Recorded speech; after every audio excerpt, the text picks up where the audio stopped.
السلام علیکم۔ میں اپنی سابقہ ویڈیو میں قصیدے کو مکمل کر چکا تھا، لیکن ایک دوست سے ملاقات ہوئی اور اس نے انٹرویو کے چند سوال مجھے بتائے جو ان سے انٹرویو میں پوچھے گئے۔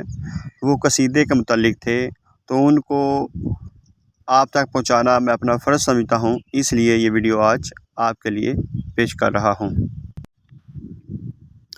کس قصیدہ نگار نے حج نہیں کہی؟ ذوق نے۔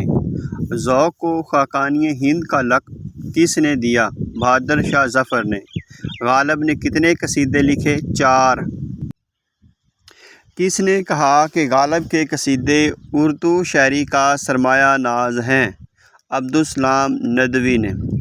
کس نے 2 قصیدوں کے علاوہ سارے قصیدے حمدیہ اور نعتیہ لکھے؟ مومن نے۔ کس قصیدہ نگار نے بہادر شاہ ظفر کو میزبان کیسر و جم کہا؟ غالب نے۔ غالب نے استاد رستم و سام کس کو کہا؟ بہادر شاہ ظفر کو۔